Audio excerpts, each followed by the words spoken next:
Royal fashion is supposed to be untouchable, perfect, controlled, every stitch carefully considered, every color chosen with purpose, every accessory placed like it belongs in a museum.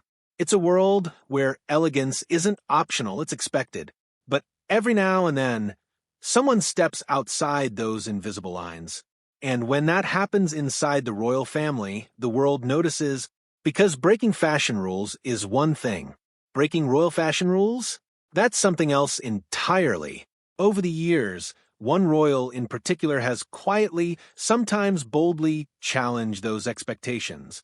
Not always perfectly, not always successfully, but always memorably.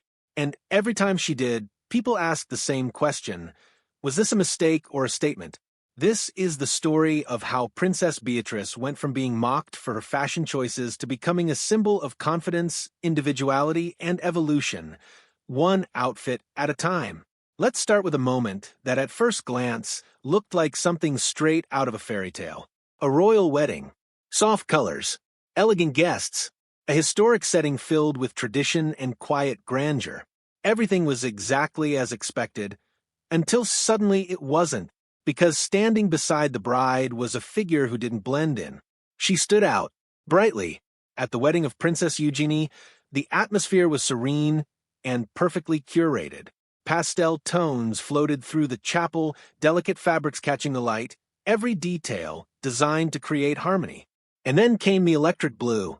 Princess Beatrice stepped forward as maid of honor, wearing a bold, vibrant blue gown paired with a matching headband. It wasn't subtle.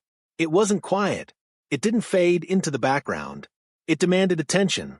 At first, people weren't sure what to think. The dress itself was elegant, clean lines, flattering fit, modern silhouette. On its own, it worked beautifully. But this wasn't just any event. This was a royal wedding.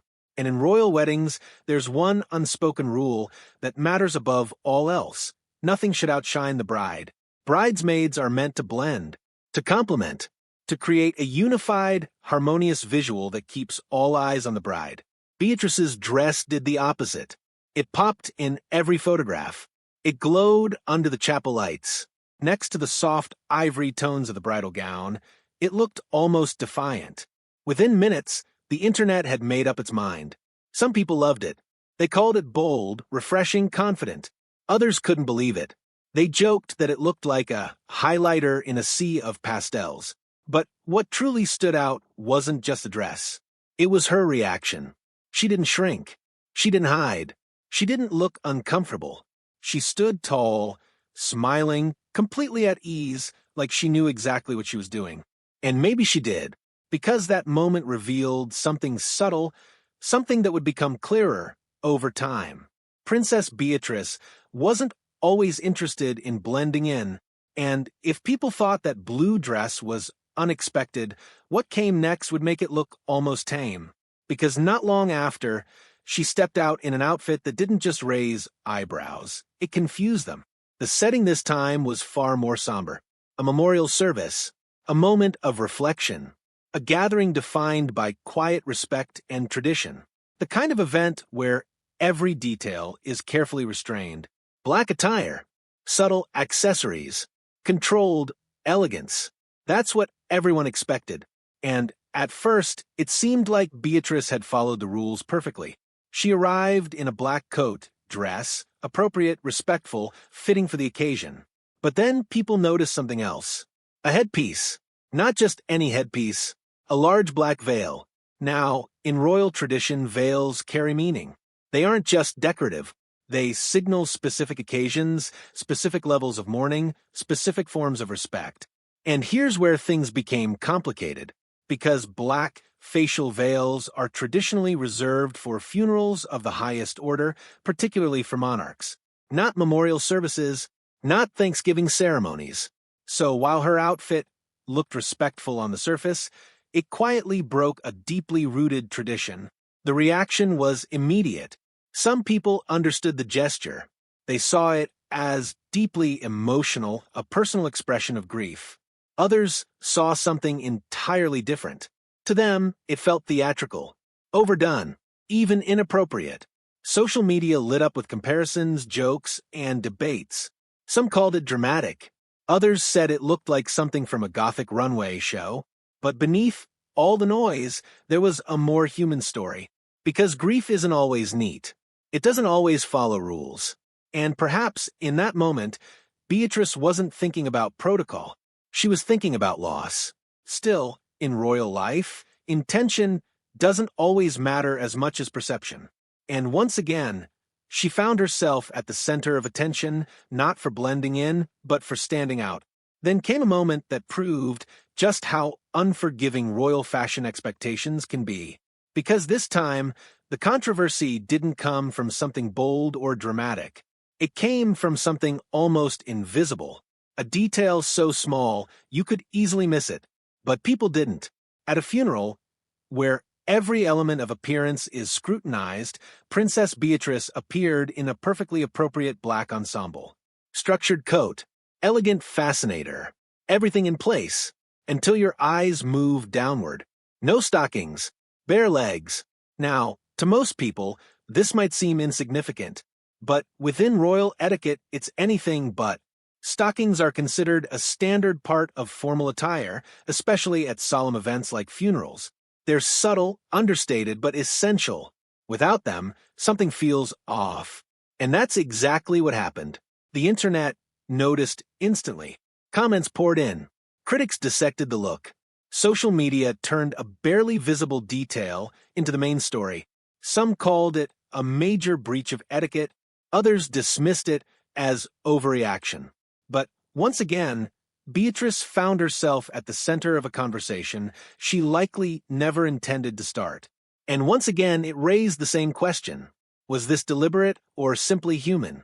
Because behind the cameras, behind the headlines, there was a person attending a funeral, a person navigating grief in front of the entire world. But in royal life, even the smallest choices are magnified. And sometimes the smallest details make the biggest noise. If those moments felt subtle or unintentional, what came next was anything but.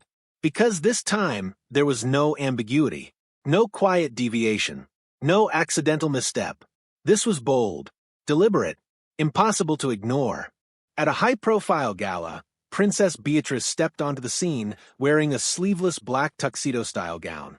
The kind of outfit you'd expect on a Hollywood red carpet, not at a royal-adjacent event. And then there was the slit. High, dramatic, unapologetic, paired with striking heels and bold red lipstick, the entire look felt like a statement. A clear one. I'm doing things my way.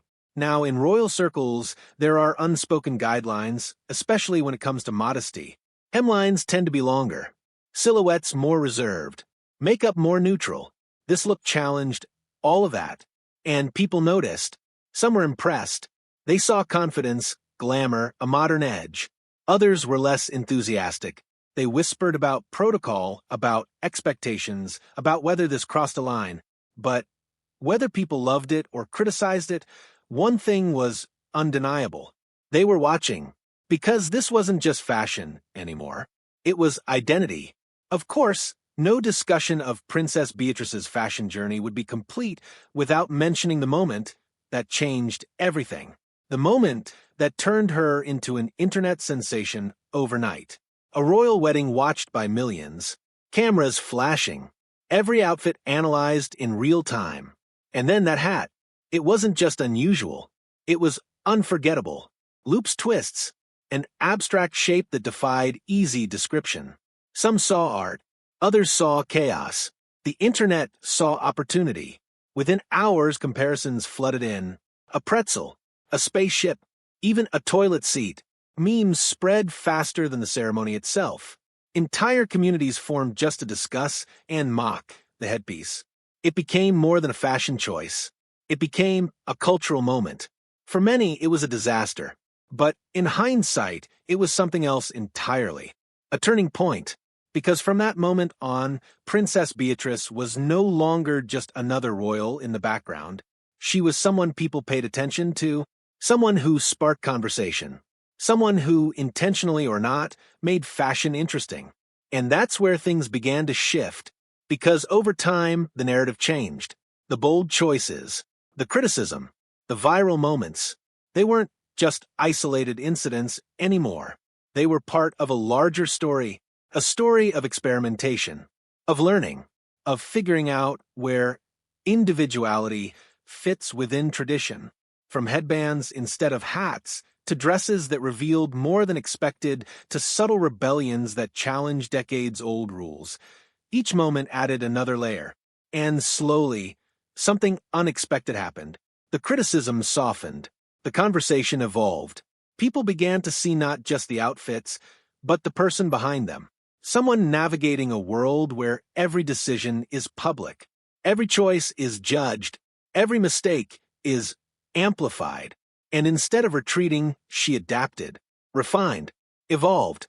By the time her wedding arrived, something had clearly changed. Gone were the loud statements, the shocking surprises. In their place was something quieter, more confident, more intentional. Instead of commissioning an entirely new gown, she chose something unexpected.